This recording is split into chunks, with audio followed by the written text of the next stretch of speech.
Eh bien, voici pour vous la grande émission, le grand talk show que vous attendez tous avec impatience maintenant. Hein. On arrive à la 4e émission avec grandautomobile.fr et la bande AJM, les experts automoto sur Maxi, 107.1 et 107.3 FM, faut-il le répéter.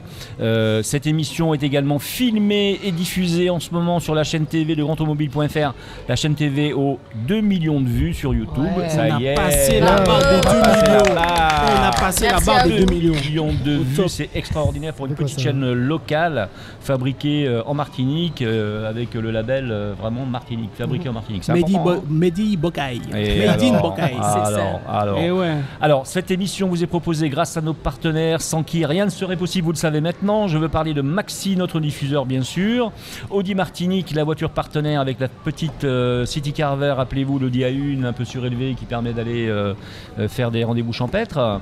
Bien sûr, l'hôtel Batelière qui nous reçoit d'habitude, mais là nous sommes à Madiana, donc on peut remercier Madiana aussi et les applaudir de nous recevoir pour cette spéciale Fast and Furious numéro 9, on y reviendra. Merci au Crédit Mutuel aussi Anti-Guyane et merci à Speedy, vos 5 centres de réparation automobile en Martinique, Vaglon. Chez Speedy. Elle connaît bien son truc, elle connaît son texte par cœur, hein, c'est quand même incroyable. Ouais. Merci à Roger Albert Distribution, boissons et épicerie fine également. Donc on est en live ce vendredi de Madiana pour une spéciale Fast and Furious numéro 9, FF9. Hein, c'est aussi un jeu vidéo. Hein. Ouais. Pas mal. Hein. N'oubliez pas de vous rapprocher de vos micros, les gars. Hein. Je suis avec Eleonore Rodriguez, Mélodie Brunster, Steven Diesel, Thierry Gibson et Jimmy dit Ludacris. Et je prends aussi. Non, pas JM, mais JL. La ressemblance est flagrante. Comme Justine Lin, le réalisateur du film. Jean-Marc Lin. C'est bien. Non, c'est bien. Vous avez vu, je me suis fait remplacer par Vin Diesel. Il y a des gens qui n'ont pas vu la différence. Mélodie m'a appelé, m'a dit mais tu as été à la plage aujourd'hui. Tu fais vraiment. On peut confondre, hein, c'est vrai que tu es de toute beauté aujourd'hui, j'ai dit Jean-Marc. Hein. C'est toi le frère en fait. Si j'enlève les lunettes. Le frère du 9, c'est toi. C'est moi, c'est Jacob en fait. Vous savez qu'il y a une référence à la Bible, hein, Jacob. Hein, on va en reparler d'ailleurs. Hein. Bon. Fais gaffe, il te regarde derrière. Alors, il faut savoir qu'on est allé voir presque tous ensemble l'avant-première mercredi. Ça a été assez extraordinaire. Il y avait énormément de monde. Il y avait du monde. Hein, Jimmy, il y avait 2 salles. Il y avait 2 salles pour la projection pour l'avant-première. Et puis on a plongé immédiatement, c'est-à-dire qu'on n'a aucun répit, c'est-à-dire à peine arrivé, on a discuté un peu, donc on n'a pas vu passer, c'est vrai honnêtement, l'écran publicitaire. Mais après le film a commencé, mais ça démarre. Mais tout sur les chapeaux de roue. Il y a 5 minutes, on va dire, de tranquillité, d'accord. Ouais. Et après on commence à casser de la voiture, mais tout de suite, immédiatement. Non, c'est radical. Il y a peut-être tout de suite engagé 20-30 voitures immédiatement. Ah oui, facile. On est d'accord. Ça m'a fait mal au cœur. voir autant de bagnoles vraquées, moi ça m'a fait mal. Ce sont des films qui en mettent plein la vue. Chaque Fast and Furious, j'ai mal au cœur. Avec des effets spéciaux, toutes les 3 secondes et demie en moyenne, des choses probables et des choses improbables. Enfin, c'est vraiment. Alors, il y a une autre chose aussi très intéressante, c'est que je le dis aux futurs téléspectateurs du film, c'est que Madame Rodriguez, donc l'actrice, une des actrices principales, même l'actrice principale, on peut le dire, avait annoncé qu'une partie du film se passerait dans l'espace. Et eh bien on ne sait pas, on verra. Hein, il faut aller le voir. Hein. Faut pas le dire. Allez le voir. Il y a une petite partie effectivement qui se passe, il y a quelque chose d'extraordinaire dans l'espace, un truc fabuleux. Allez le voir. On peut le dire, vraiment fabuleux. Non, il faut aller voir ça. Alors, on casse des voitures, on rit, parce qu'il y a quand même des acteurs qui sont là pour ça, d'accord. Totalement. Les femmes se battent. C'est bien ça. Elles mettent des ça nous plaît. À mettre des roufs. Et elles ne tirent pas que des cheveux, n'est-ce pas? Elles se battent vraiment. Voilà, des vrais combats. Mais total. Il y a vraiment, voilà. Par contre, il n'y a pas de sexe. C'est le truc, il n'y a pas de sexe. Vous pouvez y aller avec les enfants, il n'y a pas de scène, hard, etc. On n'en a pas vu. Hein. Bon on a perdu la moitié d'audimat là. Et on casse des voitures, on casse des voitures vraiment graves de chez grave. Alors qui prend la parole? On a dit quoi donc concrètement? On a dit Jimmy. On a dit Jimmy. C'est moi. Allez Jimmy, parle-nous un petit peu de Fast and Furious. Cette merveilleuse saga. Une chose quand même, on va parler des Fast and Furious en général, de l'impact que ça peut avoir sur la population, etc. On a bien compris que c'était du second degré, que ça nous faisait du bien d'aller voir des voitures prendre feu et se casser la figure.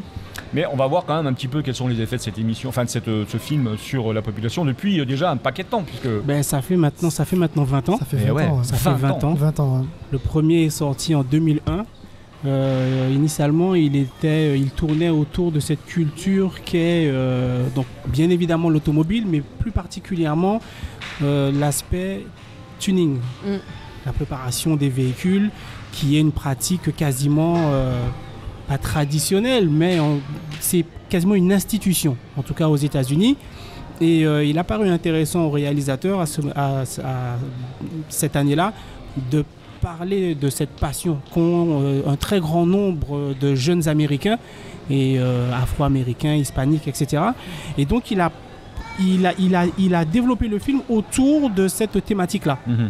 Et donc il a englobé cette passion de la préparation des voitures et du tuning autour d'une histoire, d'une certaine intrigue que l'on connaît maintenant aujourd'hui. Alors je t'arrête dans un point, c'est qu'effectivement il y a la préparation, c'est-à-dire le temps qu'il faut pour préparer une voiture pour qu'elle aille le plus vite possible en étant la plus belle possible. Tout à fait. Selon ses critères, mais comment aussi en un instant la casser, parce que l'objectif c'est de la casser à la sortie. Et ça me rappelle mon enfance. Moi parfois j'avais des voitures toutes neuves que mon papa m'achetait, des majorettes ou des choses comme ça, et pour faire des accidents, je les cassais à coups de marteau. Et après, je m'amusais à faire des accidents. Moi, j'avais la manie de démonter toutes les voitures que j'avais un jour. C'est surtout Furious. Ah ouais. Aujourd'hui, j'avoue que ça me ferait mal d'investir dans une préparation d'un véhicule et ensuite d'avoir à le casser. La finalité, c'est pas ça. Dans plusieurs des films, on voit quand même les personnages qui sont attachés à leur voiture et on les voit à un moment dire non, pas la mienne, tu vois, parce que ils y ont passé du temps. Il y a quand même $1 million derrière. Les méchants sont impitoyables. Ouais, non, mais après derrière, enfin les premières sagas derrière, il y avait un enjeu où c'était la compétition et tout. Donc il y avait de l'argent en mise, quoi. Donc c'est vrai que ça cassait pas comme ça les autos. Après, ça s'est un peu perdu après le début du film. Ah oui, mais dès le début du film. Le premier, c'est une espèce de compétition, c'est une rivalité entre deux personnages, entre deux mondes. Enfin voilà. Mais alors on peut parler un peu des personnages sans dévoiler le film évidemment, mais finalement on va se rendre compte que Vin Diesel dans le film bien sûr a un frère. Ouais. Et on découvre qu'il a un frère en fait. Et c'est la rivalité entre les deux frères en fait, tout le long du film. On découvre qu'il a un frère, que effectivement ce frère est passé du côté obscur au fil des années, voilà. Non, c'est ça. Donc c'est un affrontement auquel on ne s'attendait pas dans le 9. Très, très sincèrement, mais qui vaut le détour au final. Alors on entend un petit peu les enfants, tout ça, parce qu'on est en direct de Madiana, donc il faut se rappeler, donc on fait avec, c'est normal, et on est à l'extérieur, donc voilà. Mais qu'est-ce que vous en pensez du fait que ça se soit perdu justement cet aspect tuning et vraiment course, moto, auto pas moto, auto. Non, mais il y est au fil du temps, c'est plus finalement de l'action que du tuning. C'est vrai qu'au fil des années, ça s'est un peu étiolé. Cet engouement qui était véritablement autour du véhicule, puisque on va dire que les trois premiers tournaient véritablement autour de la voiture, autour de cette compétition, de cette rivalité des différents chauffeurs avec leur véhicule, mais que ça a changé effectivement en y apportant un peu plus d'action, plus d'intrigue, plus d'effets spéciaux. C'est vrai que c'est une saga qui dure maintenant depuis 20 ans. 1,5 milliard de recettes, c'est énorme. Plus de 5 milliards. Il fallait bien faire évoluer l'intrigue et les histoires. Pour rebondir sur ce que tu disais, c'est justement une série qui a vu grandir les spectateurs, où les spectateurs ont vu grandir les personnages. Absolument. Et on peut voir à travers les histoires, c'est aussi le cinéma, c'est quoi ? C'est le reflet d'une société, d'une culture. Donc à travers les épisodes, certes, ils ont gagné plus d'argent, donc ils ont réinvesti plus d'argent dans la production. Et puis, il y a aussi les mœurs qui ont évolué. On va dire la photographie a évolué. Ce que les gens ont envie de voir a évolué. On voit bien la musique, les tenues, les goûts, tout a évolué avec le film. Donc finalement, peut-être qu'on était très tuning au début, pendant les années 2000. Là, on est en 2020, on cherche autre chose. On cherche de la vitesse. Il y a énormément, je trouve, de références par rapport aux films japonais, de combat. C'est très saccadé. C'est de plus en plus Fast and Furious. Effectivement. Sur les derniers, mais c'est finalement dans la mode actuelle de la cinématographie qui va dans ce sens-là, qui est encore plus rapide, plus light, plus brillante, plus bling bling. Pour information quand même, le budget dépensé pour le Fast and Furious 9 est de 230 millions de dollars. L'avant-dernier c'est 85 millions de dollars. Donc l'évolution elle est d'abord budgétaire. On casse énormément de voitures, on achète énormément de voitures qu'on fracasse. La première course-poursuite, on peut le dire, il y a peut-être 40 voitures qui sont fracassées. Ah oui, facile. Jusqu'à la fin, il y a en moyenne dans une course, dans une poursuite automobile dans le film Fast and Furious 9, il y a en moyenne 30 ou 40 voitures engagées, sans compter les voitures accidentées sur les côtés, bien sûr, pendant dommage collatéral. Non mais c'est incroyable, mais vrai. Si vous avez envie de voir de la voiture cassée, venez vite à Nagana, exploser des voitures, enfin voir exploser des voitures. Ouais, voir exploser des voitures. Non mais c'est le top, il faut le prendre au premier degré ou au second, peu importe comme vous voulez, mais c'est vrai qu'on passe à un moment où on est dans un autre monde, on est transporté dans un autre monde. Et puis on voit aussi l'évolution des effets spéciaux, parce que là on parlait t'as commencé là-dessus sur les impacts du film, la technologie a énormément évolué. Absolument. Et on le voit, il y a alors je crois que c'est dans le 7 ou le 8 où il y a toutes les voitures qui tombent d'un parking en pluie, et ça c'est énorme. Je pense sur grand écran, moi je les ai vus là en DVD ou sur internet, et il va blasphème. Mais à l'époque j'étais pas née. Quand je pense à Steven Roseman qui a la moindre rayure sur sa voiture, il pète un plomb. C'est normal. C'est vrai. D'ailleurs moi quand je suis sorti, ça m'a fait cet effet là. J'ai tout de suite été voir ma voiture, bon ça m'avait pas abîmé, tu vois, on sait jamais, un coup de portière, non, hors de question. Non, après voilà, ça reste un film comme tu disais, mais c'est vrai que bon, les actions, les impacts sur les autos c'est assez, c'est beau, mais c'est assez violent à voir quand même, je dirais, visuellement, puisque un amour des autos, ça pique un peu. Ça c'est certain. Maintenant, c'est vrai que, comme Eleonore disait, les 3 premières sagas, c'était vraiment axé sur le sport mécanique, enfin la mécanique en elle-même. La mécanique en elle-même, je dirais la famille, puisque c'était très axé sur la famille, Fast and Furious. Ça va aussi. Et puis après, ça évolue avec le temps. C'est très science-fiction maintenant, voilà. Et avec la partie espace. Et voilà, c'est à double tranchant. On aime ou on n'aime pas. Maintenant, c'est vrai que faut aller voir le 9. Faut aller voir le 9. Il faut aller puisque le voir. On est passé dans ce que tu disais, c'est que voilà, tu passes dans l'espace, donc tu quittes la Terre. Exactement. Mais c'est peut-être on a fait la bascule. Faut voir voilà. Mais ce changement-là peut être bénéfique pour ouvrir à de nouveaux publics. Mais c'est parce ça, que voilà, moi par exemple les premiers, j'ai pas vraiment accroché, alors que j'ai préféré le côté plus science-fiction et qui dépasse sa voiture de la fin de la série. Non, mais c'est ça. Je pense que c'est ce qu'ils ont voulu ouvrir. Mais je pense voilà, c'est pour ouvrir, avoir une autre ouverture d'esprit, un autre regard sur le monde. Exactement, d'aujourd'hui. Finalement, Fast and Furious évolue vraiment avec son temps. Et le jeune public était dans la salle entre 12 et 17 ans, il a besoin de ça. Et d'ailleurs, j'avais un petit jeune à côté de moi, donc peu importe lequel, mais un petit jeune connu, on va dire, de l'équipe. Le gamin, il se tapait la tête, la main sur la tête en disant c'est incroyable, il a fait ça, il a fait ça, il a cassé la voiture. Les actions sont belles et voilà, et puis tu rêves, voilà, c'est ça. Pour ça, c'est très bien, je veux dire. Il y a une forme de violence contenue finalement, quelque part. Il y a très peu de sang. Il y a surtout des gens qui tombent, des gens qui prennent des raclés. C'est du spectaculaire.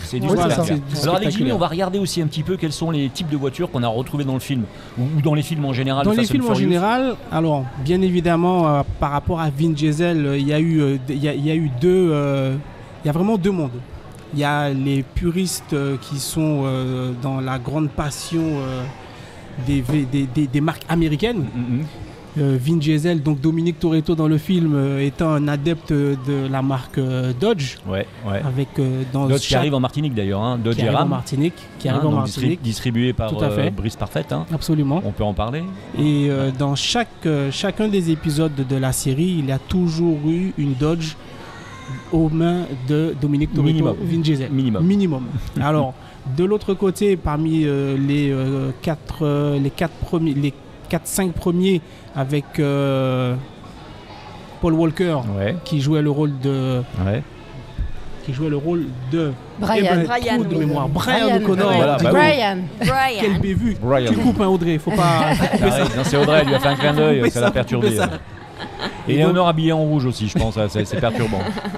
Donc Paul Walker de son côté était plus japonaise. Donc pendant les 4-5 premiers, on fait toute la série, on a toujours eu cette dualité entre le monde américain et le monde japonais. Et sinon, qu'est-ce qu'on va défiler comme voiture finalement? Parce que moi j'ai vu de la Jaguar par exemple. Il y avait de la Jaguar. Dans le 9, il y avait de la Jaguar. De la Chrysler, du Ford. De la Chrysler, avec un moteur extraordinaire. Il y avait de la Toyota Supra. Il y avait une marque purement anglaise qui est la marque Noble. Oui, parce qu'une partie du film se passe à Londres, il faut le savoir. Donc forcément, il y a des références à ce qui se passe à Londres. C'est pour ça qu'on a du Jaguar. Le réalisateur est très intelligent de ce côté-là, parce qu'il a ajouté des touches comme ça, région par région. Voilà.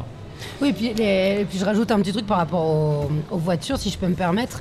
Tu as les voitures qui représentent les fantasmes, on va dire, du public qui va voir et des voitures qui font rêver. Et puis aussi, il y a un choix de véhicule qui est attribué selon la personnalité de l'acteur. Tout à fait. Et ça, c'est intéressant de voir, surtout quand tu les vois en groupe, les voitures qui correspondent. Ça me rappelle un peu Power Rangers, en fait. Ouais, il y a un côté très manga, c'est qu'ils ont chacun, ils sont dans leur enveloppe, en fait. C'est comme si ça devenait eux.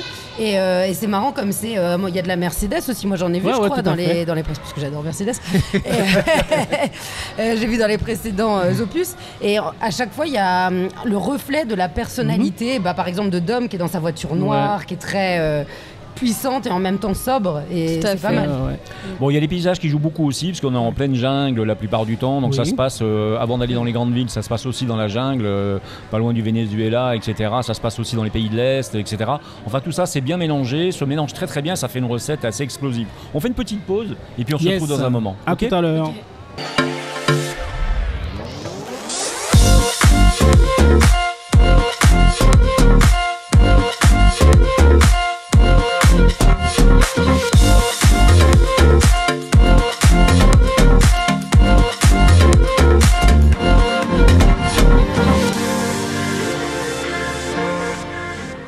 Allez, c'est retour en live de Madiana, on est vendredi, on apprécie parce que donc il y a plein de gens en face de nous, vous les voyez peut-être pas, vous les voyez si vous allez sur la vidéo. Donc on est en live de Madiana, c'est la bande AJM qui est de retour donc pour l'émission de grandautomobile.fr, les experts auto sur Maxi 107.1, 107.3 FM, avec donc Éléonore, avec Mélodie, avec Steven, avec Thierry qui n'est pas là mais qui est là avec le cœur, avec Jimmy. Et avec Jean-Marc. Avec JM bien sûr, on remercie le Crédit Mutuel Anti-Guyane, la super équipe de Speedy qui vous propose actuellement 30% de remise sur le freinage, va donc chez Speedy avec Audi Martinique, voiture partenaire. Alors il faut se rappeler aussi qu'Audi fait des grosses voitures. Alors il n'y a pas d'Audi dans le film Fast and Furious a priori, j'en ai pas vu. Non, j'en ai pas vu. Voilà. J'en ai pas vu. Mais il y en a une sur le parvis là dehors. Mais par contre Audi vous propose dès la rentrée une spéciale, on sera chez Audi à la rentrée. Comme on le fait aujourd'hui chez Madiana, on sera chez Audi tout simplement pourquoi parce que l'électrification d'Audi arrive. Voilà, tout à fait. Tous les modèles électrifiés arrivent et donc ça va être le top. On va pouvoir vous présenter tout ça. On remercie aussi Roger Albert Distribution, boisson, épicerie fine qui est avec nous, c'est super sympa. Alors si on revient un peu sur le film, on l'a expliqué, on a donc Vin Diesel donc, qui joue le rôle de, tu nous l'as dit, Dominique Toretto. Dom. Qui en fait c'est une dualité ce film entre le présent, le passé. Ouais, tout à fait. D'accord, c'est-à-dire qu'on est plongé à la fois dans le présent et dans le passé. On en apprend un petit peu plus sur son enfance. Sur son enfance. Voilà. Et donc dans son enfance, ce personnage a un frère finalement qu'on découvre et il se passe un problème avec ce frère puisque le père se tue sur un circuit automobile, la voiture prend feu, le papa disparaît. Non, mais on peut dire ça c'est pas méchant. Mais après ça, il y a un combat qui démarre. Il y a un truc qui se passe entre les deux frères et c'est là que ça se complique, etc. Donc il faut, franchement, moi ça m'a plu parce qu'en fait on est aspiré pas seulement par les scènes de casse on va dire et de course poursuite, on est aspiré par l'histoire. Il y a quand même une histoire. Ouais, il y a un fil conducteur, un vrai fil conducteur. C'est bien mené, les acteurs sont assez efficaces et donc on se prend au jeu, on est assez content. Alors Mélodie, elle va nous parler de. Alors c'est un aspect plutôt sociétal, une analyse plutôt sociétale. Alors pas du neuf du coup parce que j'ai pas eu le plaisir de le voir encore. D'accord. Sous peu. Donc on va revenir un peu sur toute la saga. Et donc moi j'avais envie de montrer en quoi c'était quand même une saga assez progressiste sous deux prismes. Donc le prisme du casting quand même, un casting racialisé, multiculturel et aussi sous le prisme du coup de la place de la femme avec ses héroïnes badass j'ai envie de dire dedans. Donc on va commencer sur le premier point. Donc en effet ça c'est top, on le voit vraiment et c'est assez, j'ai envie de dire révolutionnaire, c'est plaisant qu'un film hollywoodien ait mis un casting aussi diversifié. Il y a beaucoup de mots, le bruit est remonté. Oui, c'est pas grave, on y va quand même. Et donc on le voit dès le premier finalement, on va faire un bond en arrière. Dès le premier, on voit des personnages issus des classes populaires, issus de la diversité, d'origine variée, avec Vin Diesel, on en parle depuis tout à l'heure, Dom, qui lui lui est proprio dans le 1 d'un, comment ça s'appelle, un bodega, donc c'est une épicerie cubaine, avec sa sœur aussi. Donc on a des personnages latino-américains, des personnages noirs, enfin pas des personnages, mais des personnes noires, des personnes latino. Et finalement, dans tout, ça va se suivre, et finalement, le 1 va donner le ton, je trouve. D'un coup, on se dit, bah, ça y est, c'est bon, on a un blockbuster qui donne le ton, on a un super casting multiracial, et ça fait plaisir, on l'attend, et on en a. De toute façon, on le demande de plus en plus, on veut de la représentativité, que ce soit pour les femmes ou pour tout le monde, pour les pères. Est-ce que ça représente pas aussi une partie de la société aujourd'hui, avec les modes de voyage qui sont de moins en moins chers? Aujourd'hui, les gens voyagent, ils peuvent aller au Venezuela, ils peuvent aller pour 80 balles, c'est pas que ça, c'est surtout que enfin on met en avant des personnes, soit les femmes, soit des personnes racialisées, mais sous un autre prisme, mais pas sous le prisme des clichés. Ce sont vraiment des acteurs principaux, on les a mis en avant. En tout cas, ils essayent, ils ont fait l'effort au fil des sagas, notamment pour les femmes. Et puis par exemple, pour revenir sur le 1, on peut presque dire que l'outsider, finalement, c'est, comment il s'appelle, Paul Walker, Brian, qui lui, finalement, est le flic qui va trahir, et finalement, c'est lui qui est un peu à part. Et bref, je pense à Tokyo Drift aussi, où le casting est surtout asiatique, et le Han aussi, Han qu'on va revoir, qui va jouer un rôle intéressant. Et puis tous les personnages, de toute façon, enfin, on a de la représentation. Qui réapparaît.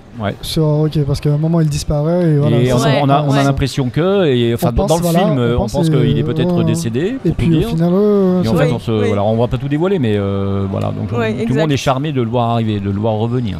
Surpris aussi. Surpris, mais voilà. En plus, mais oui, et puis je peux pas omettre, évidemment, l'acteur principal, Dwayne Johnson, le musclé Dwayne, donc qui joue Luke Hobbs. On a Megan Ramsey, et puis toutes les actrices du 9 également. Je crois que j'ai vu Nicki Minaj, parce que je l'ai pas vu le 9, mais je l'ai vu dans la. C'était Cardi B. On avait Cardi B. Oui, Cardi B. On va couper ça. Non, c'est pas grave. Donc Cardi B, enfin bon, et puis tous les autres. On peut pas omettre aussi Tyrese Gibson, comment on dit? Gibson. Gibson qui est trop drôle. Enfin, on a de la représentativité, et ça c'est top. Et aussi en termes de destination. Enfin, j'aurais pas de dire enfin. On voyage. Non, voilà, on voyage. Et ça, c'est voyage. cool, parce que moi, ça m'énervait les films hollywoodiens. Ça se passe aux États-Unis, et à chaque fois, je me retrouve à dire à mon compagnon, et ça se passe comment quand il y a une fin du monde dans les autres pays? Du coup, il me dit, ça se passe pareil. Oui, je vais, oui, mais là, on est aux États-Unis, là, c'est chiant. J'aimerais bien voir ce qui se passe ailleurs. Et finalement, là, on voyage à Tokyo, au Brésil, à Londres, tu le disais tout à l'heure. Bon, on voyage, et ça, c'est chouette. Et je pense que c'est dû aussi aux réalisateurs, parce que les réalisateurs, dans le 2, c'était l'afro-américain John Singleton, comment on dit? Singleton. John Singleton, qui... et puis après, pour la plupart des autres, on a Justin Lin, qui lui est américano-taïwanais. Et finalement, je pense que le fait que les réalisateurs soient eux issus des minorités, je dis minorités parce qu'on est dans le cas des États-Unis, voilà, qu'ils soient eux issus de la diversité, ça fait qu'ils ont un regard différent, et ils ont amené finalement ce casting. Alors moi, je mettrais quand même un petit bémol. Alors je souligne tout à fait la diversité. Néanmoins, on remarque que tu as quand même des oppositions envers vis-à-vis de communautés, vis-à-vis des autres. Et ça, des fois, ça m'a un peu... Et puis tu as quand même des stéréotypes de personnages, d'attitude, donc t'as des clans qui sont très stéréotypés. Alors oui, certes, c'est une belle vitrine, c'est une vitrine alléchante, brillante, mais pour moi, c'est pas complexe. Bon, ça classe pas trois pattes un canard. Quoi par exemple comme clan que qu'est-ce que tu as décelé? Vois, ne serait-ce que là, j'ai les images du premier qui viennent, t'as les Asiates entre eux, t'as les Blacks entre eux, t'as les Latinos entre eux. Je te dis pas que ça n'existe pas, mais t'as quand même, il manque plus que le Latino mange un burrito si on y est, quoi. Enfin, moi, si tu veux, moi j'aime les réalités complexes. Et si tu veux... Mais tu fais bien de le dire, bien sûr. En fait, c'est ça. Sur le 1, c'était bien ça, en fait. Comme tu disais tout à l'heure, Jimmy. C'était bien... limite, il y avait des clans. Et en fait, après, on voit que ça commence à se mélanger. Parce que lors des courses illégales, il y a des échanges, des ententes. Et au final, voilà, ces personnages-là que tu... C'est culture, excuse-moi. complètement scindés, tu les vois s'associer en fait un peu au fur et à mesure. Donc après, bon, faut voir. Comme quoi c'est possible. Comme quoi c'est possible. Non, mais il faut rappeler que c'est pas parfait. Non, tu fais bien. Tu fais bien, mais je mets un bémol. Non, mais bien sûr, mais tu fais bien d'ailleurs. Au début, c'était bien scindé comme ça, voilà. Moi, il m'est arrivé un truc assez extraordinaire après la première qu'on est allé voir hier. Enfin non, pas hier, mercredi. Et je me suis réveillé dans la nuit, mais grave, assis dans le lit, Jimmy, vraiment transpirant. On était assis à côté pour voir le film. Ah oui, j'ai cru pour dormir. Non, pas pour dormir. Il était transpiré. Ce soir-là, j'avais peur de dormir tout seul, mais il n'a pas voulu. Je me suis réveillé, franchement, Jimmy, je me suis réveillé. Bon, cette émission, on n'a aucune ambiguïté. Ceci dit, je me suis réveillé dans mon lit tout seul. Et j'ai rêvé, en fait, j'ai fait un cauchemar. J'ai rêvé à Eleanor, en fait. C'est un vrai cauchemar, J'ai rêvé qu'elle voit, ça va t'apprendre. Ça va t'apprendre un beau dur. Non, mais sérieux, j'ai rêvé qu'elle vivait avec Vin Diesel, tu vois, et que, si tu veux, la fille se mettait à crier dans la cuisine. Win, les pâtes sont en train de brûler, les lardons sont en feu. Eleanor ne dirait jamais Qu'est-ce qu'on fait Non, mais tu vois, Eleanor en transe, en train de, tu vois, de durer. Elle rigole plus, Eleanor, du coup, là. Qu'est-ce qu'elle a dit, Vin, alors? Elle rigole plus, du coup. Winnie, il a regardé, puis il a fait. C'est pas grave, je vais mettre un peu de beurre et ça va aller. Et je te jure, après ça a été très bien, les pâtes étaient récupérées, c'était le top. C'est d'ailleurs pour ça que je suis là aujourd'hui, c'est que ça va mieux là. En tout cas, dans le film, Vin Diesel, c'est un peu ça. Comme quoi, avec un peu de beurre, tout passe mieux. Quand il parle. Par contre, alors, on s'attend à ce que Vin Diesel s'énerve, non. Il s'énerve qu'à la fin, mais quand il s'énerve, c'est toujours. Il s'énerve grave. C'est toujours la colère très contenue avec Vin Diesel, toujours. Il y a une fin qui est assez extraordinaire qu'on racontera pas bien sûr, mais il faut pas la rater non plus. Il faut pas s'endormir. Non, mais je sens que tu vas nous spoiler. Non, il faut pas. Et du coup, j'avais envie de finir quand même sur pourquoi rapidement, pourquoi c'est progressiste aussi la place des femmes. Alors oui, on va le dire évidemment, Eleanor, tu vas me soutenir dans cela. C'est un film quand même tourné beaucoup à travers un regard masculin. Et ça se voit quand même, les filles, bon peut-être pas les actrices principales, les héroïnes, mais les figurantes beaucoup, qui sont toutes filiformes, les poitrines développées, les jupes à ras les fesses, bon pour que ça plaise, voilà, au public majorité masculin. Bon, on est beaucoup dans la femme aussi, femme objet. Enfin moi c'est ce qui m'a marqué. Franchement là dans le 9 pas trop quand même, parce que là il y a des trois nanas avec une raclée, une dizaine de mecs à un moment donné dans le film. J'ai pas vu le 9, mais oui, mais ils ont évolué parce que justement, parce que vous savez pourquoi? Parce que Michelle Rodriguez a râlé, a tapé du poing sur la table. Et elle avait dit pour le 8, elle comptait quitter, elle avait menacé de quitter parce qu'elle avait dit que la place des femmes était vraiment pas à la hauteur, exactement. Voilà. Et elle s'est imposée, d'où le 9 effectivement. Et donc on va parler comme des personnages rapidement, héroïnes. Oui. Rapidement, on a Lélie, la vaillante Lélie, donc Laetitia Ortiz dedans. Alors elle est pas dans le 9, mais on a Charlie Theron qui est Sifer, qui est une antagoniste dedans, qui est vraiment, qui a une place vraiment, voilà, qui est importante. Et finalement leur place. Je préfère la Jaguar. Je préfère Charlie. De loin. Moi je veux bien les deux, moi. De loin. Et finalement, ce que j'ai envie de dire, c'est que quand même ces héroïnes, c'est top parce que l'intrigue qu'il y a autour de ce qu'elles sont, leur histoire, notamment par exemple Lélie avec sa perte de mémoire, il y a une intrigue qui fait que ça donne du cachet. Voilà, à cette saga. Non, c'est une saga, c'est vraiment une saga. Et dans le 9, vu que moi je l'ai pas vu, j'ai quand même vu le clip de promo, le synopsis, la bande-annonce. Voilà, qui les met en avant, qui met 7 femmes en avant, qui les met dans des combats, comme tu es en train de dire. Elles se battent et tout, et elles sont pas sexualisées, et ça fait plaisir. Moi j'ai cru que c'était assez paritaire comme film finalement, où on fait pas trop de distinguo. Il est beaucoup plus féministe. Tout le monde va à la bagarre, et tout le monde.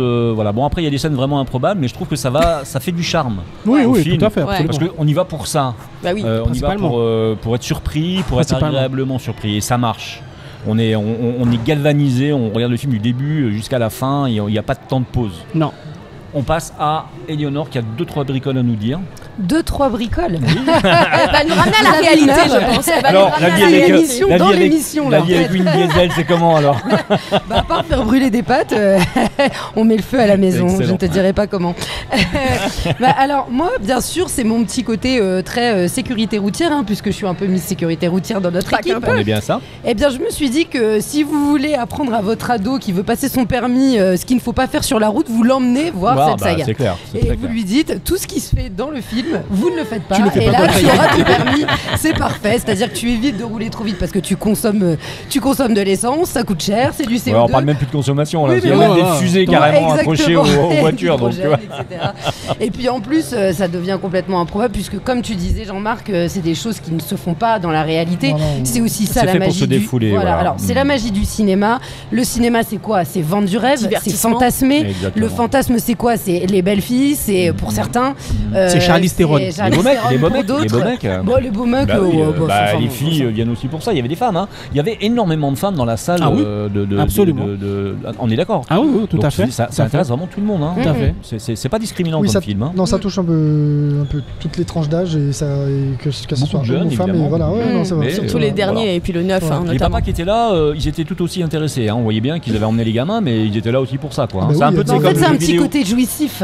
Mon chéri, je t'ai acheté un jeu vidéo, puis en fait, c'est papa qui joue le soir. Voilà quoi. Bon, bref. Mais de toute façon, c'est ce côté interdiction. Quand vous allez voir le film, vous savez que vous ne serez jamais dans cette Jaguar et que vous ne serez jamais à contresens en train de faire ça Non, ou bah, sauter c'est en sûr. parachute. Alors Si, lui, c'est il sûr. va... Si. Bah ouais. Tu n'iras pas dans Sauf l'espace Jimmy. a priori. Donc bien sûr, là j'enfonce des portes ouvertes, sachant que les films ont évolué au début, parce qu'il y a quand même une petite anecdote pour la sortie du 7, je ne sais pas si vous en avez entendu parler, mais à La Réunion, il y a eu des contrôles de police qui ont été organisés après le film, et on a vu une recrudescence des infractions à la sécurité routière, avec des pointes à 160, 170. En une seule nuit, je crois qu'il y en a 70 qui ont été relevés. Mais oui, je crois que c'est partout, hein, ici aussi. ouais, Moi, j'ai des amis qui m'ont raconté. là, j'ai lu un d'un coup, article ça leur là-dessus. montait. Ils se sont dit, allez, venez, on essaye aussi. Et il y avait eu des contrôles également à Madiana. Donc c'est pour ça que c'est important d'accompagner, comme chaque film en fait, de si on voit des jeunes aller voir ce style de film, il faut accompagner le message, bien dire, tu sais, ça c'est du cinéma, comme les jeunes qui jouent aux jeux vidéo, parce qu'on peut aussi voir une comparaison à GTA, si vous connaissez le jeu. bien sûr. Spécialiste même. Il y a vraiment ouais. au niveau des références, de l'action, parce que finalement, Fast and Furious, tout est dans le nom, c'est quoi? C'est la vitesse. La vitesse est le maître mot du film. Et la vitesse, on la retrouve dans tout. On la retrouve dans les séquences, on la retrouve dans le rythme, on retrouve dans les couleurs qui sont hyper flashy, dans la musique aussi qui est brutale et avec des séquentiels très rythmés. Et en fait, cette vitesse, c'est vraiment on va dire les battements de cœur de l'ensemble des Fast and Furious. Donc c'est sûr, si vous allez voir le 9 et que vous aimez ça et que vous cherchez les sensations fortes, Évidemment. à travers la vitesse. Ouais, puis la vitesse, vous c'est allez surtout être la ravis. course-poursuite au départ. Tu à vois fait. ce que je dis, il faut faire le distinguo. C'est parce qu'il y a des bons et des méchants. Et ils se courent après, quoi. C'est anthologique, quoi. Comme dans tous les films d'action en Comme dans général. tout film d'action, ouais. Donc voilà, donc en fait c'est pour ça que ça provoque la vitesse. Mais je suis même pas certain que la vitesse en soi soit véritablement le produit premier, je veux dire, la première Mais c'était intention. le rythme, en Mais fait. C'est le rythme. C'est le vitesse rythme du au film, sens tu as raison. général, Non, mais tu vois, as ça, que- et voilà, je te rejoins, puisque bon, ce sont des courses illégales où tu as des courses-poursuites, comme tu dis, et c'est vrai que malheureusement, il faut faire gaffe, puisque ça peut se retransmettre sur la route. Moi je pense qu'il y a 99,9% des gens qui, quand ils sortent, se disent voilà c'était génial et puis ils roulent à 35 à l'heure. Mais justement, Il fallait le rappeler. toi qui es donc pilote, Steven, tu peux, par rapport aux sensations que donne le film quand on les voit dans la voiture, par rapport à la réalité. C'est plaisant, franchement, ça reste plaisant. Maintenant, après, j'ai préféré les premiers Fast and Furious que les derniers là qui sortent, parce que... Top là, pas laisser la Ah, main. d'accord. J'avais pas compris, excuse-moi. parce que voilà, c'est comme tu disais, en fait, on part un peu dans de la science-fiction et c'est irréel en fait. Tandis que les premiers, en fait, c'était vraiment de la pure mécanique. Ouais. Ça, c'est un avis des Tu sais, puristes, ouais. Ah ouais, totalement. Une bataille. Mais tu au vois. niveau des sensations, quand tu es dans l'habitacle, quand tu es dans la Est-ce voiture, que c'est bien ça retranscrit retranscrit Voilà, parce que nous, on n'a jamais fait ça. Alors franchement, voilà. C'est un peu surfait. Ouais, mais tu restes dans Oui. cette adrénaline Voilà. que tu Ouais, retrouves absolument. dans la saga. Oui, ça par contre, oui. Exact. Alors la question que je voulais vous poser aussi, est-ce que c'est pas finalement ce film un petit peu intergénérationnel? Parce que Vin Diesel, il est pas tout jeune quand même, on peut pas dire que ce soit un acteur il a pris 20 ans. primaire, Oui, il a pris qui sort de la dernière tout à pluie. fait, comme nous. Et alors que dans le film, on a des actrices, entre autres, qui sont très très jeunes, des acteurs qui sont très jeunes. Donc est-ce que c'est pas justement Non, Charlize Theron, D'ailleurs, il y a un elle petit blond dans elle le bouge film. pas, Il faut se Charlize. rappeler que Jimmy, je te l'ai dit d'ailleurs, il y a un petit blond dans le film. T'as envie de mettre des mandales dès le début. D'ailleurs, il est pas gentil, c'est un méchant, donc ça tombe bien, Ouais. tu vois. Mais du début du film jusqu'à la fin, t'as envie de mettre des mandales. Bon, ça c'est juste entre nous. C'est pas méchant. Hein. Ça se fait pas non plus, hein. Mais On bon. ne prône pas la Mais d'ailleurs, violence. il en prend. Hein. il en prend. Mais bon. Est-ce que c'est pas intergénérationnel justement? Est-ce que c'est pas justement un lien possible entre le père et le fils, la mère et la fille, le père et la mère, le père et la fille, pardon, et la mère et le fils? Je vais rebondir sur ce constat que tu tires avec ce côté transgénérationnel, familial, parce que là je parlais de sécurité routière. Et en fait, la sécurité, le thème de la sécurité, on peut le voir de manière différente à travers le film, parce que la sécurité, on ne l'a pas à travers les véhicules, dans vraiment les guerres de gangs. On se sent en insécurité là-dessus dans le film, dans l'histoire. Par contre, les personnages, leur sécurité, le trouvent dans le clan. Et c'est ce que tu disais dans la famille. Voilà. C'est la famille, c'est cette valeur primordiale qui revient tout le temps, quitte à être aussi stéréotypée. Mais à travers les amis, c'est la famille, les liens entre le père, le fils, vous pouvez voir justement avec Brian, avec c'est ce qu'on a constaté dans la salle.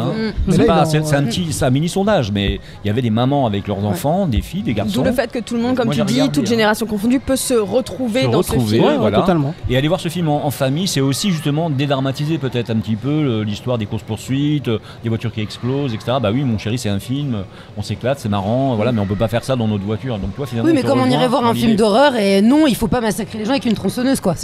Ah bon? Exactement. Steven a 2-3 choses encore à dire, peut-être, non, concernant le film en particulier. Je voulais en fait classer les sagas, les différentes sagas de ton du film préféré, Fast and Furious, du moins bon au meilleur. Ouais. Okay. Selon toi ou selon le public? Selon le public. Selon le public, d'accord. Bah ça, c'est très intéressant. Et en fait, on reste sur le chiffre 9. Ouais. D'accord. Donc en 9ème position. Bah oui. Il y en a que 9. Donc c'est la Fast and Furious 4 en fait qui prend la 9ème place en fait. D'accord. Apparemment ce volet n'a pas trop accroché parce qu'il reste trop vaste en fait. D'accord. Et l'histoire n'a pas vraiment accroché au public en fait. D'accord. Donc voilà. Bon, ça arrive. Moi je l'ai pas vu le 4 honnêtement. On fait assez court mais. Attends, moi j'ai dû le voir. Vas-y parce que moi à force d'en avoir vu je sais plus lequel. Si tu peux rappeler les titres à chaque fois pour les ça va être super. C'est celui qui est après Tokyo Drift. Drift c'est exact. le 3. C'était le 3. C'était lequel alors? 4. Donc j'ai pas le titre malheureusement par contre. Bah ouais. Bon bref, et puis moi je les ai. Le 8. 8ème position. Moi je crois que j'ai bien. En fait, c'est celui que j'ai bien aimé. 8ème position. Celui de Rio, c'est le 8. C'est le 5. Rio. Non. C'est le 5. C'est le 5. Ah, c'est le 5. Moi j'ai bien aimé. En 8ème position, c'est le Fast and Furious 9.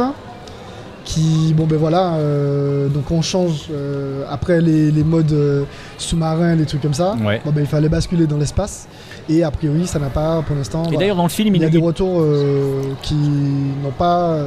Qui n'ont pas pu s'accrocher que ça. Qui n'ont pas pu s'accrocher. Après, ça plaît aussi, comme j'ai dit, ça plaît ou ça plaît pas. Ouais, tout à fait.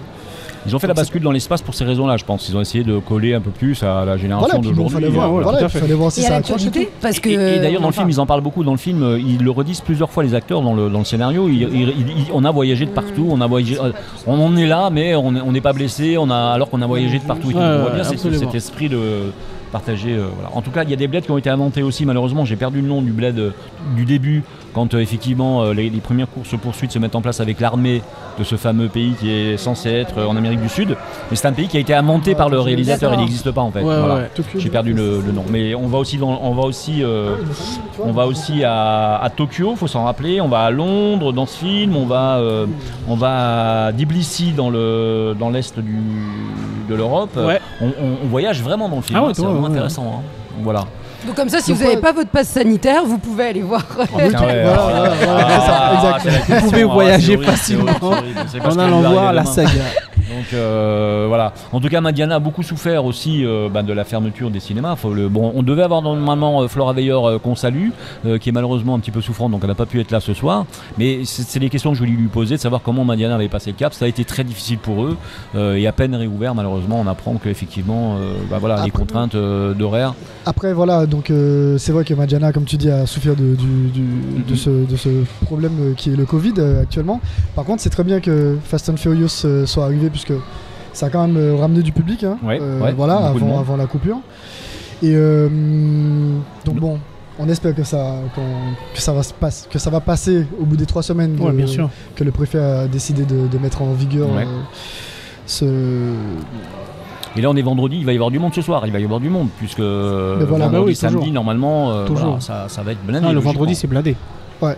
Donc je finis vite fait sur le classement. Ouais, donc en 5e position, c'était Tokyo Drift qui a accroché, voilà, le 3. Donc les gens ont bien accroché et un bon retour dessus. En 4, c'est Fast and Furious, mais le 6. Donc où là, en fait, après un changement de vitesse, puisque avec le Fast 5, si vous voulez, le 6 a pris un peu de temps pour démarrer. Il s'est embourbé un peu, mais bon, au final, l'accroche a été à la fin du film, voilà. Et puis les trois finalistes, donc c'est sur le podium, le Fast and Furious le 2. Ouais. Voilà, on parlait le 2 et le 5. Voilà, c'est ça. Et puis Fast 5 que j'ai dit tout à l'heure là, donc ça c'est en 2e position. Et celui qui a manqué, mais je pense que il a manqué vraiment d'une pierre, puisque c'est le 7. Où là on revient sur le décès de des acteurs quand même, Paul Walker, Paul Walker, et là en fait les gens se sont déplacés, et c'est là que Fast and Furious a quand même repris un autre visage et une autre lumière. Il faut savoir qu'il y a eu aussi un petit accident sur un cascadeur sur le Fast and Furious 9, ça a été, le film a été arrêté aussi à cause de ça pendant un petit moment. Bon, a priori les nouvelles sont pas trop mauvaises, mais bon, il y a eu un vrai blessé aussi pendant les cascades.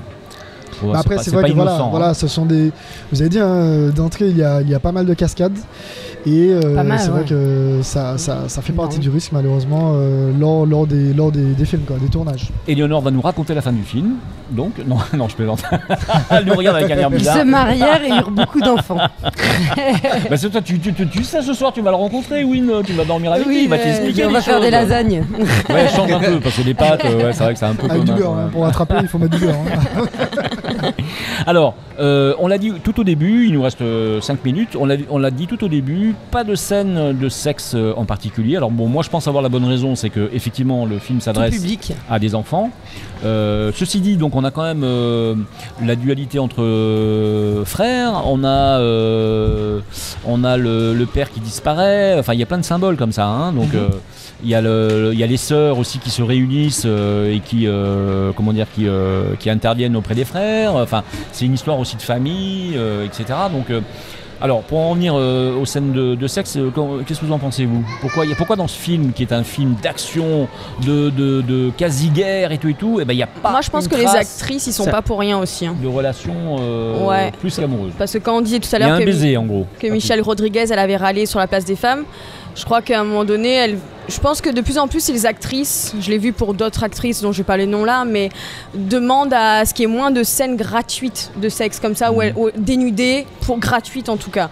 Et peut-être que dans un film d'action, c'est pas nécessaire. Alors oui, des fois c'est bienvenu, mais il y en a de plus en plus qui se disent on veut pas forcément cette vision. Mais à côté de ça, en tant que femme, moi j'aime aussi voir des scènes dénudées, et en fait tout est une question pas de fond mais de forme. C'est-à-dire que si ta scène est bien faite, et qu'à partir du moment où tu mets autant en valeur l'homme que la femme, ça posera pas de problème. Donc c'est toujours pareil, je pense que c'est plus choquant de voir que des filles en mini-short à côté d'une voiture qu'une belle scène de sexe bien tournée, ou d'amour, ou même de sexe. On n'a pas besoin d'amour. Quand je dis sexe, c'est le reflet de la société, il faut aussi tout montrer de la société. Mais le premier argument que citait Jean-Marc, c'est à mon avis le fait que ça soit grand public. Après, si on veut faire un truc très rock'n'roll et un peu pop et tout, ça manque un peu. Je veux dire, on est capable de montrer des morts à des jeunes et pas montrer du sexe. Moi, ça m'a toujours un peu gêné parce que la vie, c'est jamais le sexe sans la mort. Donc, on accepte de voir des gens se faire trucider, mais par contre, un homme et une femme qui s'aiment, on a du mal. C'est très puritain. C'est très le reflet de l'Amérique aussi. Exactement. Il faut pas oublier. Mais par contre, on voit la scène de famille au début et on retrouve la scène de famille après. Et en fait, c'est un peu comme des agents secrets, si tu veux, qui protègent leur enfant. L'enfant, on le voit 5 minutes. Et on le voit 5 minutes à la fin, je veux dire, voilà, c'est juste, je quitte ma famille, je fous le why et je reviens et je termine avec mon enfant. En gros, c'est ça. Oui, c'est un peu édulcoré. Selon moi, c'est édulcoré. Mais comme tu dis, c'est puritain, c'est l'Amérique, enfin voilà. Alors, Jimmy, comment t'as trouvé le film, alors du coup, toi, la note sur 10 ? La note sur 10 ? Une note de passionné ? Il y en a deux là, il y a un pilote confirmé et un chauffeur privé, c'est les deux, la vie compte là. Allez, 6. 6 sur 10, donc c'est quand même largement au-dessus de la moyenne. Oui, c'est là, au-dessus de la moyenne. Steven ? Je resterai pareil comme Jimmy. 6 sur 10 aussi également. S'il n'y avait pas eu les premiers, parce que vous êtes des puristes, voilà, sans c'est compter ça. les premiers et juste Parce purement que le 9. Ça va être difficile. Ouais, parce qu'en fait. En tant que film, en tant que ce qu'il est là. Non, mais en fait, c'est ça. C'est que comme il y a. Enfin, on a en tête les. On peut pas oublier. Voilà, Non, on peut pas oublier les franchement, premiers. Et ils C'est étaient pas possible. vraiment. Ils accrochent en fait, tu vois. Donc. C'est une saga. Ouais, c'est ça. Franchement, allez voir ce film, ça vaut le coup. Allez-y en famille, il n'y a pas beaucoup de risques. Si vous prévenez un petit peu vos enfants en disant bah, c'est de la rigolade, hein, le but du jeu c'est ça. Oui, c'est comme un oui, James non, mais après, Bond. voilà, c'est comme tu un vois, James voilà, Bond, c'est ça, etc. faut y aller pour se détendre et puis ça fait plaisir visuellement. Voilà, oui. Donc venez à Madiana, surtout qu'on connaît pas trop l'avenir en plus. Hein, donc là, vendredi, samedi, bon après on verra ce qui se passe. Donc moi je vous conseille de venir voir ce film ou un autre d'ailleurs, mais venez voir Fast and Furious 9, c'est pas une mauvaise affaire. Ah non, c'est du même tout. une belle C'est un affaire. super Du tout, du tout. divertissement. Mais On oui. rigole en Mais plus, oui, mais oui, franchement mais oui. dans le film, il y a des moments vraiment de rigolade. De toute façon, si vous avez vu tous les précédents, vous devez aller voir le 9. Et vous Dans allez la l'apprécier. continuité. Ou découvrir Allez. avec le 9. Au passage, Également. je donne ma note. Moi, je donne 7 sur 10, moi, vraiment. Ah, tu vois, Ouais, pas loin, je donne pas 7 loin sur de- 10, un peu plus que mieux que la moyenne, tout simplement parce que je trouve que le scénario est assez bien ficelé et qu'en dehors de ça, on comprend l'histoire et on a envie de Oui, voir la c'est fin. vrai, c'est vrai. On Tu vois, découvre de voilà. nouvelles, de nouvelles choses qui sont. qui Vous font étiez plaisir dans à voir. le talk show avec grandautomobile.fr, le grand talk show et la bande à JM dans les experts automoto en live de Madiana. Allez voir ce film donc ce week-end et pourquoi pas ce soir, FF9, un vrai divertissement. On se retrouve vendredi prochain à l'hôtel Batelière. Nous recevrons Guy Raphaël Pin, président de la ZAM. Clément Marie de l'Azatropie grâce à Steven Rosman. C'est lui qui C'est va manager, on va dire, les deux présidents et ça va être dur parce Non, qu'il y a des ça- bavards hein, quand même, hein, des Oui, gens oui, qui ah ont oui, des oui, passionnés oui, bavards. oui, par contre, Donc il va oui, falloir des qu'ils tiennent bavards. le Ah, temps, de le grands chronomètre. passionnés. Mais c'est- Pour non, une fois, oui, c'est oui. inversé, Steven. Ouais, voilà, c'est ça. On va rire. Donc ça sent bon la reprise des courses aussi, même si malheureusement on a de mauvaises nouvelles entre temps. Mais bon, ça sentait bon la reprise des... Alors j'espère qu'en septembre ça va aller. Voilà, normalement c'est prévu pour septembre, Et donc du coup, début septembre, donc on verra en fonction de la situation. on aura des nouvelles donc peut-être un peu avec les présidents d'ASA. Espérons. Espérons, hein. On Oui. verra ça la semaine prochaine. Enfin, c'est cette semaine, c'est vendredi. Nous recevrons également Ducati et Harley Davidson aussi grâce à Steven à quelque part, parce que Steven a le plaisir d'avoir investi dans une Ducati, on peut le dire. Très Il y avait belle pas de Ducati, ouais, hein, c'est tout le vrai, monde c'est peut voir vrai. rouler en Ducati. c'est une Donc très on belle a marque. Quand on va tu veux, recevoir. hein, tu nous fais essayer, hein, parce que nous on attend. Il n'y a pas de souci. Hein Ouais, Eleonore veut, après les pattes avec Wing Diesel, elle veut la Ducati Diesel avec et Alpine. Ducati, ouais. En fait, Eleonore est très gourmande. On reçoit donc pour Harley Davidson et Ducati Guillaume Dabroto avec un grand plaisir, quelqu'un que j'apprécie beaucoup. Qui est un ancien pilote. Un ancien pilote. Non, Ah non, ouais, bah ouais, ouais. D'ailleurs, ouais, il ouais, arrivera tout avec à sa fait. moto sur le plateau. La classe. Donc ça va être sympa. Et il repart avec Eleonore. Donc voilà. Donc, Oui, d'accord. Manger Je des pâtes. sais bien. t'étais pas au courant. Mais arrêtez avec les pâtes. T'es partout, Faire les toi. légumes. T'es partout, toi. Allez, je vous rappelle que cette émission est également filmée et diffusée en ce moment sur la chaîne TV de grandautomobile.fr, la chaîne TV aux 2 millions de vues sur YouTube. Cette émission vous est proposée grâce à nos partenaires sans qui rien ne serait possible.